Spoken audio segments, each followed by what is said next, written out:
Bueno, pues les daba los buenos días a los que entraron un poquitito más tarde.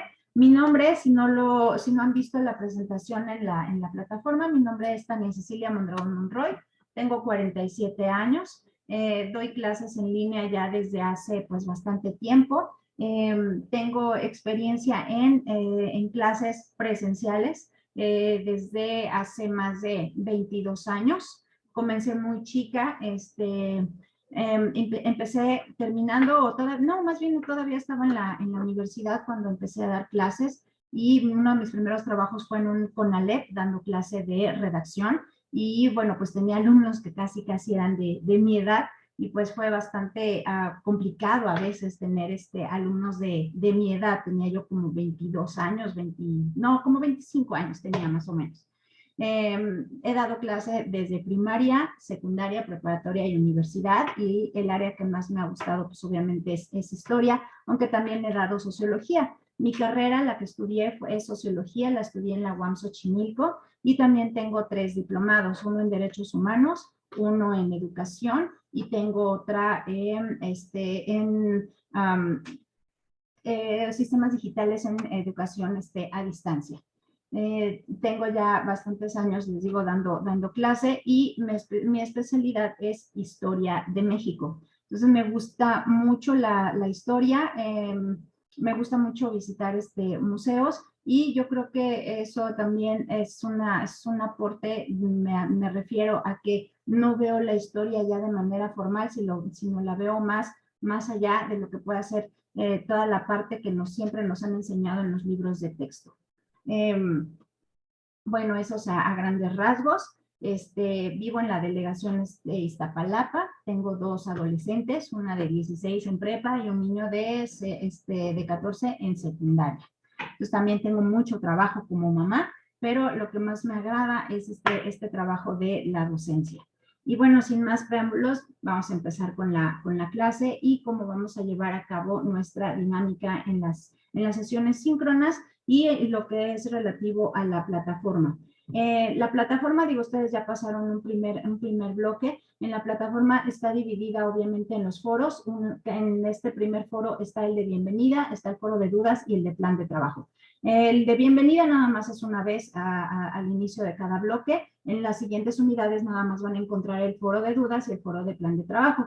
En estos 2 foros es donde yo pongo material adicional, o sea, en el plan de trabajo pongo el plan de trabajo, lo que vamos a ver en la unidad, los temas generales, y les pongo un material adicional. En el foro de dudas vuelvo a poner material adicional, o sea, vuelvo a poner lo mismo, porque algunos no abren todos los foros para poder ver la información, pero bueno, vuelvo a poner ahí en el material adicional, que es desde conferencias, algunos artículos pequeños, películas, documentales, y sobre todo en esta parte de historia, pues obviamente tienen ustedes que ver algunos documentales que son muy interesantes o algunas conferencias también de algunos historiadores de México que son muy importantes y a veces no los podemos dejar de largo.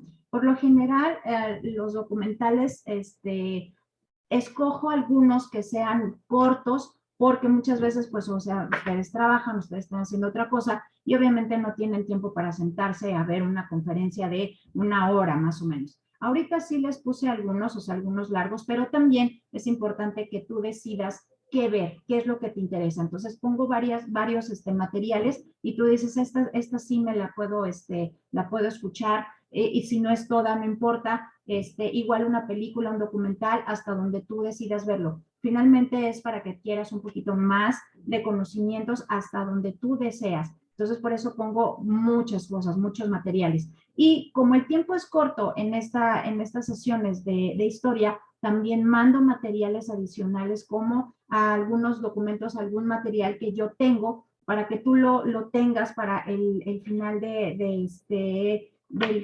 bloque y que tengas material para poder estudiar para tu examen de historia. Aparte, yo hago una guía, entonces mando muchos materiales, entonces tomen en cuenta que los mando a través de la plataforma y los mando a través de mail, entonces sí es necesario que tú empieces a buscar qué es lo que yo envié. envío el mensajero. No sé si ustedes han tenido problemas con el mensajero de la plataforma, porque intento ingresar, pero luego me saca si quiero volver a mandarles algún mensaje. ¿Han tenido problemas ustedes? Porque eso es también importante. Nos pidieron que preguntáramos para, obviamente, levantar un reporte y que lo puedan arreglar. ¿Alguien no ha tenido problema con el mensajero? No, yo hasta ahorita no. Nada, o sea, sí te funciona muy bien. Sí, sí me ha funcionado bien. Ok, ¿alguno más ha tenido problema o soy la única que tiene luego problemas? No, yo tampoco no he tenido problema, profesora.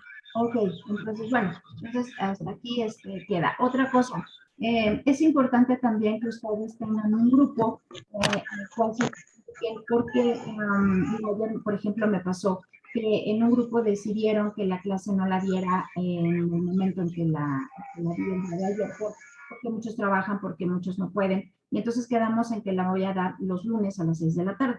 No sé si ustedes tienen un grupo en donde también se comunican. ¿No lo tienen? No, según yo, la verdad, no hay ningún grupo. Ok, digo, me ha funcionado porque entre ustedes se comunican, ustedes se organizan y si les queda este horario, seguimos con este horario, por mí no hay ningún problema, pero si no les agrada el horario, bueno, pues pueden decirme también ahorita, oye, fíjate que yo trabajo, fíjate que tengo otras actividades y la clase me gustaría que fuera a diferente hora. ¿O están de acuerdo con este horario? Para mí, en lo personal, sí me gustaría que fuera más tarde, profesora, porque yo trabajo. Exacto. Me cuesta, ahorita me está costando trabajo, pero aquí estoy porque quiero hacerlo. Entonces, pero sí me implica varias cosas. Entonces, no sé los compañeras que opinen, pero en lo personal a mí sí sería mejor por la tarde-noche. Tarde-noche. ¿Qué opinan los demás? Yo también opino que estaría muy bien hasta después de las 7 de la tarde porque, bueno, hay horarios muy extensos. A mí me toca salir también después de las 6, entonces un horario 7, 8 estaría muy ideal. Ok, en el caso de Isabel, Shadim, Vanessa, ¿qué opinan? Sí, igual se me acomoda mejor en la tarde, no tengo Ok, problema. Y a mí también Shadim. Vanessa. Bueno, entonces, de los que están aquí, digamos que sería la mayoría en que opinan que este grupo de 107 la tenga la clase después de las 6 de la tarde. ¿Les parece a las 7:30? Perfecto. ¿Sí? 7:30 excelente, para sí. ponerlo Sí, ya sin aquí. problema. El día sería los jueves para ya tenerlo como fijo. Sí, sin problema. Sí, ¿Sí? Sin Entonces, problema también. ok, entonces lo voy a poner ya. Sí, el jueves. está perfecto. Perfecto. A las 7:30, ¿les parece bien? Ya para tenerlo así de fijo y si, no sé si ya tuvieron otra asignatura, ya tuvieron sesiones síncronas, pero para que le avisen a sus profesores que, bueno, que los jueves a las 7:30, ese va a ser nuestro horario. ¿Están de acuerdo todos? De acuerdo. Ok, entonces, Perfecto. mayoría, y entonces así se queda. Bueno, entonces, si ya no hay otra duda en cuanto a esto, otra cosa. Cuando se comuniquen conmigo, que es vía, por lo general, lo pueden hacer en el mensajero o en la plataforma, en mail, no importa cuál de las dos. Sí, les agradecería muchísimo que me pusieran su nombre completo, porque, bueno, en el mensajero sí aparece, pero lo que no aparece es de qué grupo son. Entonces, a veces me complica mucho porque tengo que estarlos buscando en todas las listas de asistencia, de ustedes, y tengo que estar buscando uno por uno. Entonces, sí les agradecería muchísimo que si es por mail o es por el mensajero, me pongan, soy fulanito de tal, nombre completo, y soy del grupo tal. ¿Por qué? Porque eso a mí me ayuda mucho a hacer más rápido mi trabajo, que ustedes obviamente me solicitan. Si tienen duda de alguna actividad, si tienen duda de alguna calificación, de lo que sea, necesito que me pongan siempre de qué grupo son para que yo pueda localizarlos rápidamente. Eso sí se los voy a pedir. Después de esto, ¿alguna otra duda que tengan? Ninguna. Bueno, si no te contesto el mail así de inmediato, pues no, pues es obvio, tenemos a veces otras actividades, pero sí me doy a la tarea de que sea lo más rápido posible. Si yo estoy trabajando como ahorita y alguien me manda un mail, lo voy a ver, pero no lo voy a contestar, o al término de esta sesión voy a revisar qué fue lo que me enviaron y entonces en la medida de lo posible te contestaré. También en el foro de dudas se vale hacer ese tipo de preguntas, obvio, de la actividad, de la clase, de que si no abre un enlace, que si te lo puedo volver a mandar, cualquier cosa, el foro de dudas es precisamente para eso. Cualquier cosa, si ya es cosa más personal de que, oiga, tengo chamba y no voy a entrar a la sesión, tengo trabajo y voy a entregar tarde la actividad, me enfermé, me van a operar porque me ha pasado, entonces sí, ya que sea por mail, me mandas obviamente, si es enfermedad, pues obviamente me mandas un certificado en donde diga, pues ya me ha pasado de que los han operado, de que han caído, ¿cómo se llama? Enfermos de COVID, etcétera. Entonces, sí te voy a pedir que me mandes obviamente captura de la receta médica, de lo que sea, para yo tomarte en cuenta y entonces decir, esta persona va a entregar tarde el trabajo, etcétera, etcétera, por cualquier cosa. Tener clases a distancia es precisamente por eso, porque tenemos otras actividades, porque trabajamos, etcétera, etcétera. Entonces, sí necesitamos estar comunicados en esa parte, ¿sale? Entonces, bueno, ya sin más preámbulos, vamos a dar inicio a lo que es la clase de historia. Y en esta ocasión, en la unidad número 1, pues obviamente nos va a tocar Mesoamérica, que es muy importante, y nos toca también hasta la conquista. Y si se fijan, es un periodo de tiempo muy, muy grande. No me voy a enfocar a cada una de los periodos de Mesoamérica porque no terminaría. Tampoco me voy a enfocar en cada una de las culturas porque también no termino. Y entonces lo voy a hacer de una manera como más general y más rápida. De lo que sabemos de Mesoamérica, es que, bueno, vivían aquí muchas culturas, muchos grupos étnicos y que cada uno tenía una cultura y una forma de ver la vida similar, ¿no? Tenían un solo Dios, me refiero a que era el principal, y tenían otros más, que era el de la muerte, el de la fertilidad, el del fuego, el del agua, etcétera, etcétera. Pero había uno principal que era Quetzalcóatl y en los mayas lo llamaban Kukulcán, ¿no? Pero era, digamos, como que el mismo.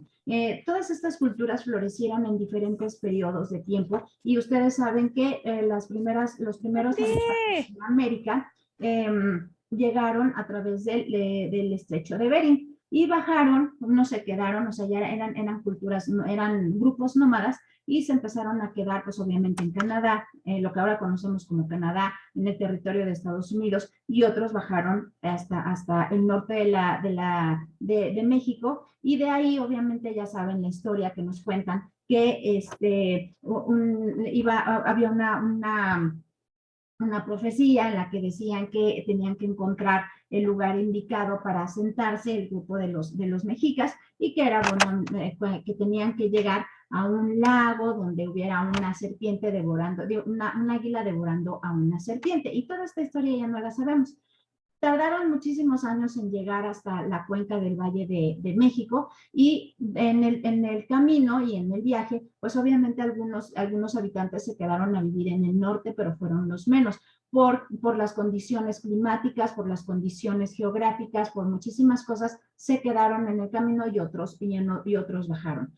Cuando nos referimos a las culturas mesoamericanas, las que más conocemos o digamos que las más conocidas, por decirlo así, pues obviamente ubicamos a los mayas, ubicamos a los mexicas en toda esta área, ubicamos a los tarahumaras en el norte, ubicamos a los tarascos en la parte de Michoacán, etcétera. Entonces, no me voy a poner a hablar de cada uno, pero sí les puedo preguntar, ¿alguno de ustedes conoce alguna zona arqueológica?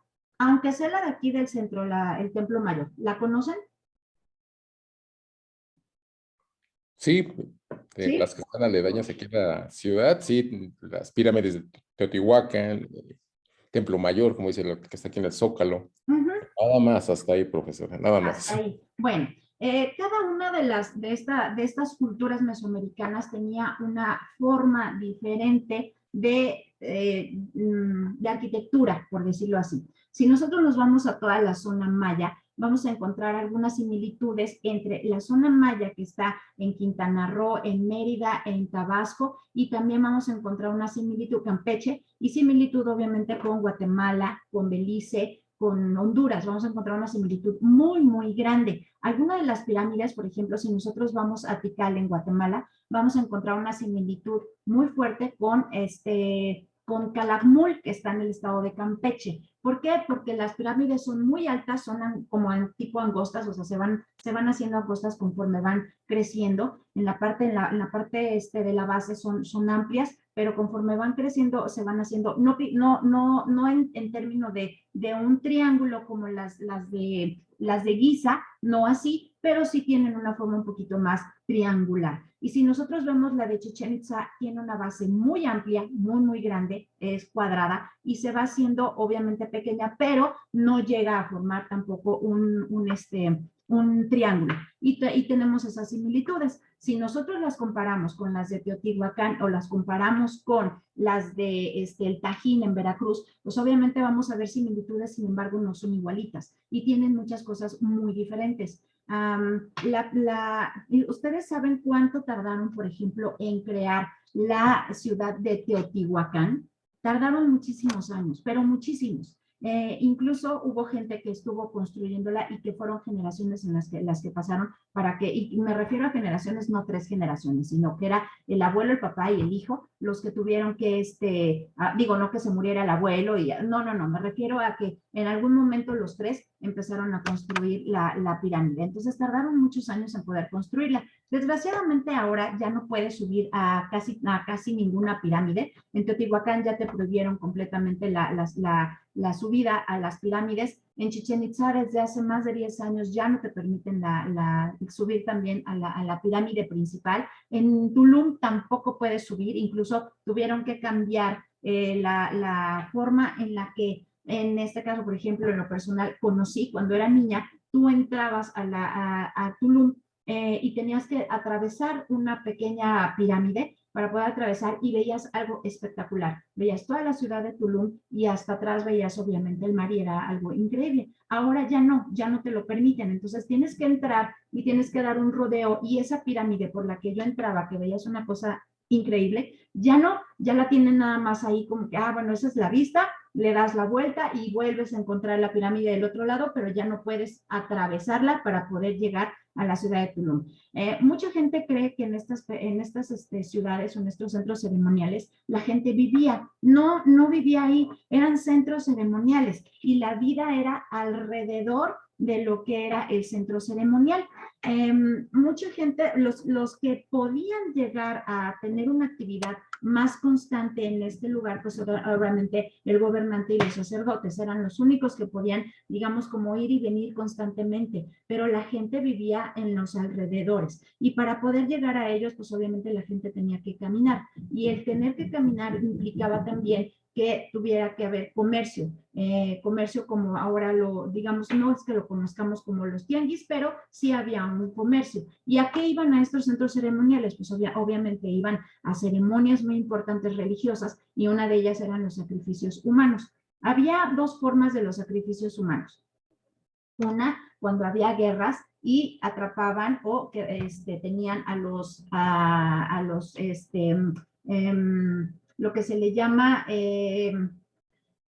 pues las personas que quedaban vivas del otro bando, los que perdían, los llevaban al centro ceremonial y ahí eran obviamente ofrecidos a los dioses. Y también la otra era que tenían en todo el año, ellos tenían un calendario de 365 días y entonces en todo el año había diferentes festividades y entonces algunas de ellas tenían que sacrificar a doncellas, en otras tenían que sacrificar a niños y en otras tenían que sacrificar a otras personas. Entonces han encontrado en Chichén Itzá, por ejemplo, cerca de lo que es el centro ceremonial de Chichén Itzá, encontraron un cenote. Los cenotes son cavidades de agua y todo el estado de Quintana Roo, Campeche y Yucatán está lleno de cenotes, todos. Incluso, esto es un dato que yo me acabo de enterar, digamos, porque tengo una prima que vive en Chetumal, ellos no tienen, o sea, todo lo que es la península, no hay un drenaje, no encuentras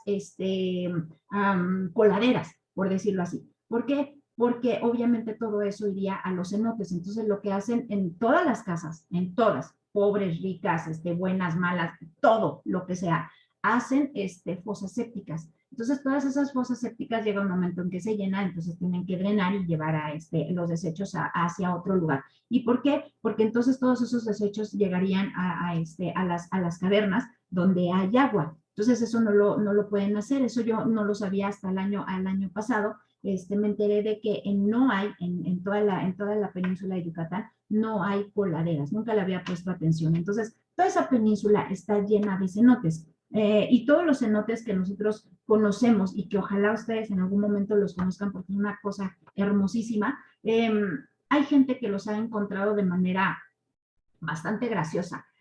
Una ocasión nos contaron que encontraron un cenote porque al dueño de unas cabritas, se le perdió una y entonces la andaba buscando porque tenía una cría. Entonces andaba busque y busque a su cabrita que andaba perdida y escuchó así como muy a lo lejos, escuchó el balar de la cabra, empezó a bajar a ver dónde estaba y encontró un hoyo pequeño donde se sentía como que mucho aire. Y entonces encontró a la cabrita ahí, pero la encontró mojada. Entonces dijo, aquí debe de haber agua, debe de haber un pocito. No, empezaron a escarbar y quitaron piedras y demás, entonces descubrieron que era un cenote. Algunos de esos cenotes dan hacia el mar y es una cosa también muy bonita porque no se junta el agua salada con el agua de mar. Me refiero a que no estás en el cenote y hay obviamente corrientes, por eso también son peligrosas, porque son corrientes subterráneas las que te pueden jalar y llevar hacia otro lado y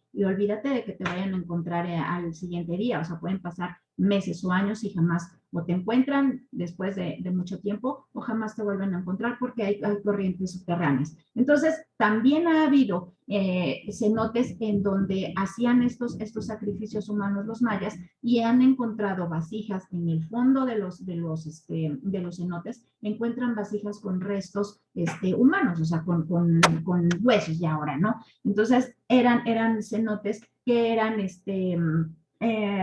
precisamente para este tipo de ofrecimientos hacia los dioses. Entonces, imagínense que cuando llegaron los españoles, que también, bueno, ahorita vamos a hablar de eso, cuando llegan los españoles y ven que están sacrificando humanos, pues obviamente para ellos es algo inaceptable, o sea, no puede caber en su mente esta parte.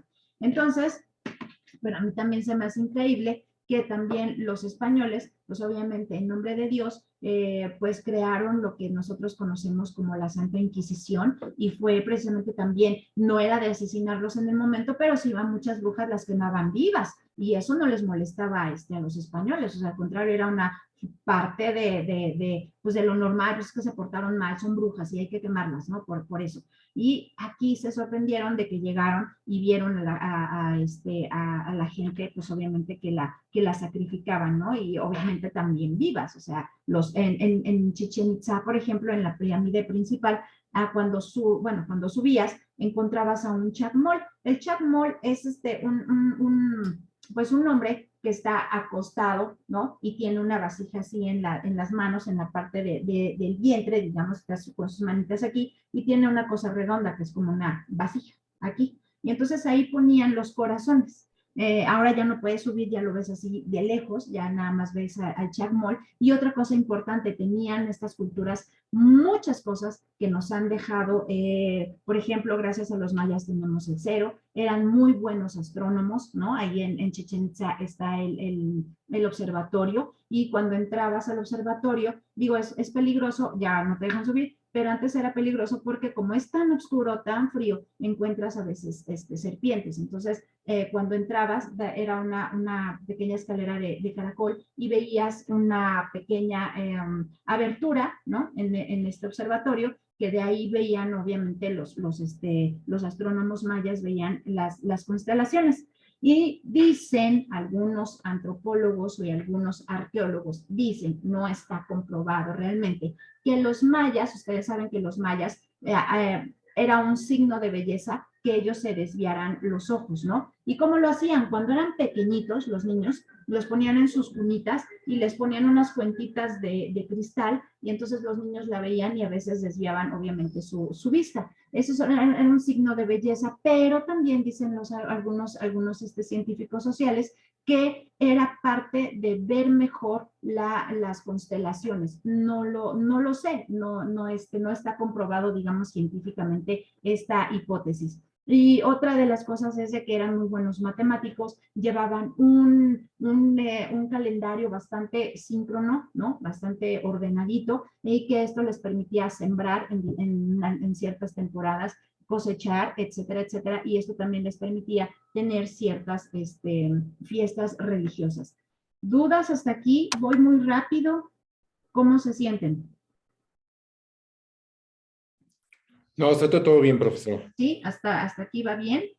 Trato de hacerlo como más ameno y me refiero a que también mucho más rápido para que podamos entender muchísimas cosas. Pero bueno, entonces las culturas mesoamericanas fueron muy, muy importantes para nuestro país. Muchos turistas vienen a México por obviamente conocer nuestra cultura, que muchas veces nosotros mismos no las conocemos. De los mejores arqueólogos que ha tenido, que han estudiado la cultura mexicana han sido extranjeros o han sido norteamericanos, algunos británicos, algunos franceses, han venido a México, algunos japoneses también han venido porque la cultura de México es muy grande, muy extensa, no la terminamos de ver, no la terminamos de estudiar. Y también aquí en México hay también muchísima gente bastante valiosa que ha tenido pues bastantes aciertos en cuanto a descubrimientos de zonas arqueológicas, de entierros que encuentran, incluso hace poquito, creo que ya estábamos en pandemia, o poquito antes de pandemia, cuando encontraron cerca de la Merced, encontraron unos baños públicos para la gente que vivía en los alrededores, por allá por Tlatelolco, por la zona de la Merced, por la zona de Sonora, toda esa parte de aquí, digamos que del centro, cerca del centro, eran baños públicos que la gente utilizaba. Las culturas mesoamericanas eran muy, muy limpias. Incluso el último emperador que tuvimos, Moctezuma, sus baños, el agua con la que se bañaba él venía desde Malinalco, en el Estado de México, y cruzaba obviamente todo, tenían una red